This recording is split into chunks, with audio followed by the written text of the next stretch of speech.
Hello കൂട്ടുകാരെ, board examining തൊട്ടടുത്തെത്തിയല്ലേ?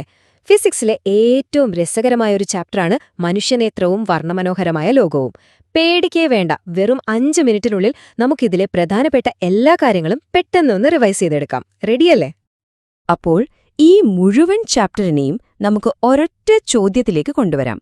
നമ്മുടെ കണ്ണ് ഇത്ര ചെറിയൊരു അവയവം എങ്ങനെയാണ് നമുക്ക് ചുറ്റുമുള്ള ഈ വലിയ മനോഹരമായ ലോകത്തെ കാണിച്ചു തരുന്നത്? നമുക്ക് അതിന്റെ ഉത്തരം കണ്ടെത്താം. നമ്മുടെ കണ്ണിനെ ഒരു സാധാരണ ക്യാമറയായിട്ടല്ല, മറിച്ച് ഒരു സൂപ്പർ അഡ്വാൻസ്ഡ് ഓട്ടോമാറ്റിക് ക്യാമറയായിട്ടൊന്ന് സങ്കല്പിച്ചു നോക്കൂ. അതിന് തനിയെ ഫോക്കസ് ചെയ്യാനും ലൈറ്റ് അഡ്ജസ്റ്റ് ചെയ്യാനും കാണുന്ന ദൃശ്യങ്ങളെ തലച്ചോറിലേക്ക് ലൈവായി സ്ട്രീം ചെയ്യാനും കഴിയും. അപ്പോൾ ഒരു പ്രകാശരശ്മി നമ്മുടെ കണ്ണിലേക്ക് വരുമ്പോൾ എന്താണ് സംഭവിക്കുന്നത്? ആദ്യം കോർണിയ എന്ന മുൻഭാഗത്തുള്ള സുതാര്യമായ പാളിയിലൂടെ അത് ഉള്ളിലേക്ക് കടക്കുന്നു. തുടർന്ന് ഐറിസ് പ്യൂപ്പിളിന്റെ വലിപ്പം ക്രമീകരിച്ച് ആവശ്യത്തിനുള്ള പ്രകാശത്തെ മാത്രം കടത്തിവിടുന്നു. ശേഷം ലെൻസ് ഈ പ്രകാശത്തെ റെറ്റിന എന്ന സ്ക്രീനിലേക്ക് കൃത്യമായി ഫോക്കസ് ചെയ്യുന്നു. ഈ റെറ്റിന കിട്ടിയ പ്രകാശത്തെ ഇലക്ട്രിക്കൽ സിഗ്നലുകളാക്കി മാറ്റി ഒപ്റ്റിക് നാഡി വഴി നമ്മുടെ തലച്ചോറിലേക്ക് അയക്കും.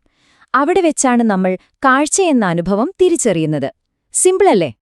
ഇതിലെ ഏറ്റവും അത്ഭുതകരമായ കാര്യം എന്താണെന്നറിയുമോ?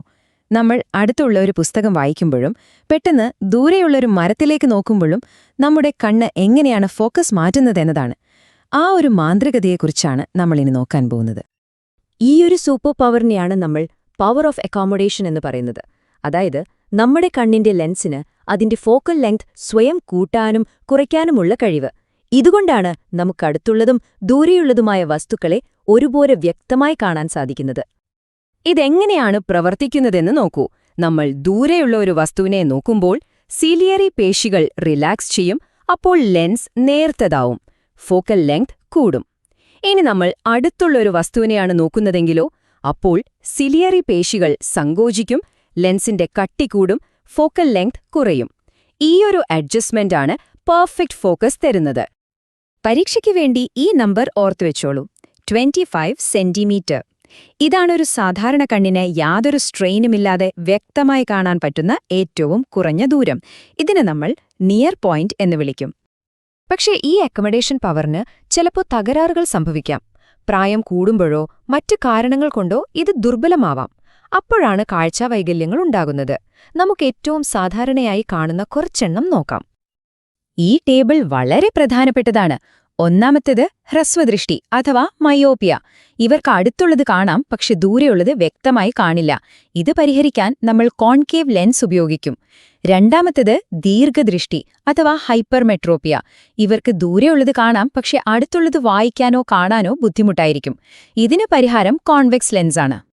ഇനി പ്രായമാകുമ്പോൾ വരുന്നൊരു പ്രത്യേക അവസ്ഥയുണ്ട്. അതാണ് വെള്ളെഴുത്ത് അല്ലെങ്കിൽ പ്രസ്ബയോപ്പിയ. ഇവിടെ സീലിയറി പേശികൾ ദുർബലമാവുകയും ലെൻസിന്റെ ഇലാസ്റ്റിക്ത നഷ്ടപ്പെടുകയും ചെയ്യും. ഇത് പരിഹരിക്കാനാണ് പലപ്പോഴും മുകളിലും താഴെയും 2 വ്യത്യസ്ത പവറുള്ള ബൈഫോക്കൽ ലെൻസുകൾ ഉപയോഗിക്കുന്നത്. ഓക്കെ, അപ്പോൾ നമ്മുടെ കണ്ണിന്റെ പ്രവർത്തനം നമ്മൾ പഠിച്ചു. ഇനി ഇതേ പ്രകാശത്തിന്റെ തത്വങ്ങൾ ഉപയോഗിച്ച് പ്രകൃതി ഒരുക്കുന്ന ചില അത്ഭുതകരമായ കാഴ്ചകളെക്കുറിച്ച് നോക്കിയാലോ? മഴവില്ല് പോലെ. മഴവില്ലിന്റെ പിന്നിലെ ശാസ്ത്രീയ രഹസ്യമാണ് ഡിസ്പെർഷൻ അഥവാ പ്രകീർണനം. അതായത് നമ്മൾ കാണുന്ന സൂര്യന്റെ വെള്ളപ്രകാശം യഥാർത്ഥത്തിൽ പല നിറങ്ങൾ ചേർന്നതാണ്. ഒരു പ്രിസത്തിലൂടെ കടത്തിവിടുമ്പോൾ ഈ വെള്ളപ്രകാശം അതിലെ 7 ഘടകവർണ്ണങ്ങളായി വേർപിരിയും. ഈ പ്രതിഭാസമാണ് ഡിസ്പെർഷൻ. ഇങ്ങനെ വേർപിരിയുമ്പോൾ നമുക്ക് കിട്ടുന്ന 7 നിറങ്ങളുടെ ബാൻഡിനെയാണ് സ്പെക്ട്രം എന്ന് പറയുന്നത്. ഇത് ഓർത്തുവെക്കാൻ എളുപ്പത്തിന് നമുക്ക് VIBGOR എന്ന് പറയാം. പരീക്ഷയ്ക്ക് വളരെ പ്രധാനപ്പെട്ടൊരു പോയിന്റ് ഇതാണ്. ഈ നിറങ്ങളിൽ ചുവപ്പ് നിറത്തിനാണ് ഏറ്റവും കുറവ് വളവ് സംഭവിക്കുന്നത്, വയലറ്റ് നിറത്തിനാണ് ഏറ്റവും കൂടുതൽ വളവ് സംഭവിക്കുന്നത്. അപ്പോ പ്രകൃതിയിൽ ആരാണ് ഈ പ്രിസത്തിന്റെ പണിയെടുക്കുന്നത്? അത് മഴ പെയ്ത ശേഷം അന്തരീക്ഷത്തിൽ തങ്ങി നിൽക്കുന്ന ലക്ഷക്കണക്കിന് ജലത്തുള്ളികളാണ്. ഈ ഓരോ തുള്ളിയും ഒരു കുഞ്ഞു പ്രിസം പോലെ പ്രവർത്തിക്കുമ്പോൾ നമുക്ക് മനോഹരമായ മഴവില്ല് കാണാൻ സാധിക്കുന്നു. ശരി, ഇനി നമുക്ക് ആകാശത്തേക്ക് നോക്കാം. നമ്മളെല്ലാവരും കുട്ടിക്കാലം മുതലേ ചിന്തിക്കുന്ന 2 ചോദ്യങ്ങളുണ്ട്.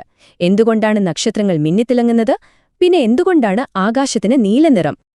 അതേ, എന്തുകൊണ്ടാണ് നക്ഷത്രങ്ങൾ മിന്നുന്നത്, പക്ഷെ നമ്മുടെ സൗരയൂഥത്തിലെ ഗ്രഹങ്ങളായ ചൊവ്വയോ ശുക്രനോ ഒന്നും മിന്നുന്നതായി കാണാത്തത്? ഉത്തരം നമ്മുടെ അന്തരീക്ഷത്തിൽ തന്നെയുണ്ട്. സംഭവം വളരെ ലളിതമാണ്. നക്ഷത്രങ്ങൾ ഒരുപാട് ദൂരെ ആയതുകൊണ്ട് അവ നമുക്ക് പ്രകാശത്തിന്റെ ഒരു കുഞ്ഞു പുട്ടുപോലെയാണ് തോന്നുക. ആ പ്രകാശം ഭൂമിയുടെ പല പാളികളുള്ള അന്തരീക്ഷത്തിലൂടെ വരുമ്പോൾ അതിന്റെ പാത തുടർച്ചയായി മാറിക്കൊണ്ടിരിക്കും. അതാണ് നമുക്ക് മിന്നുന്നതായി അനുഭവപ്പെടുന്നത്. പക്ഷെ ഗ്രഹങ്ങൾ താരതമ്യേന അടുത്താണ്. അതുകൊണ്ടവ ഒരു പൊട്ടുപോലെയല്ല, കുറെ പൊട്ടുകൾ ചേർന്ന് ഒരു വലിയ രൂപമായാണ് കാണുന്നത്. അതിനാൽ ആ മിന്നൽ പ്രഭാവം ഇല്ലാതായി പോകുന്നു. ഇനി ആകാശത്തിന്റെ നീലനിറത്തിന്റെ കാര്യം? ഇതിന് കാരണം സ്കാറ്ററിംഗ് അഥവാ വിസരണം എന്ന പ്രതിഭാസമാണ്. നമ്മുടെ അന്തരീക്ഷത്തിലെ ചെറിയ പൊടിപടലങ്ങളിൽ സൂര്യപ്രകാശം തട്ടുമ്പോൾ അത് പല ദിശകളിലേക്ക് ചിതറിത്തെറിക്കും. ഇതിൽ തരംഗദൈർഘ്യം കുറഞ്ഞ നീലനിറമാണ് ഏറ്റവും നന്നായി ചിതറിത്തെറിക്കുന്നത്. അതുകൊണ്ട് ആകാശം മുഴുവൻ നീലനിറം വ്യാപിച്ചതുപോലെ നമുക്ക് തോന്നുന്നു. ഓക്കെ, അപ്പം നമ്മൾ ഈ ചാപ്റ്ററിലെ പ്രധാനപ്പെട്ട എല്ലാ ഭാഗങ്ങളിലൂടെയും കടന്നുപോയി. ഇനി പരീക്ഷയ്ക്കു വേണ്ടി ഓർത്തുവെക്കേണ്ട ഏറ്റവും പ്രധാനപ്പെട്ട ആശയങ്ങൾ ഏതൊക്കെയാണെന്ന് അവസാനമായി ഒന്നുകൂടി ഉറപ്പിക്കാം. ഈ 4 കാര്യങ്ങൾ മനസ്സിൽ ഉറപ്പിച്ചോളൂ. 1. കണ്ണിന്റെ അക്കോമഡേഷൻ പവർ. 2. മയോപ്പിയയും ഹൈപ്പർമെട്രോപ്പിയയും പരിഹരിക്കാനുള്ള ലെൻസുകൾ. 3. ഡിസ്പേർഷൻ കാരണം വിബ്ജിയോസ്പെക്ട്രം ഉണ്ടാകുന്നത്. 4. നക്ഷത്രങ്ങൾ മിന്നുന്നതിനും ആകാശം നീലയാകുന്നതിനും കാരണമായ അന്തരീക്ഷത്തിലെ അപവർത്തനവും വിസരണവും. ഇത്രയും ഓർത്താൽ ഈ ചാപ്റ്റർ സെറ്റാണ്. അവസാനിപ്പിക്കുന്നതിനു മുൻപ് പാഠപുസ്തകത്തിനപ്പുറത്തേക്ക് ഒരു നിമിഷം ചിന്തിക്കാം. ഈ ലോകം കാണാൻ കഴിയുന്നത് തന്നെ എത്ര വലിയൊരു അനുഗ്രഹമാണല്ലേ.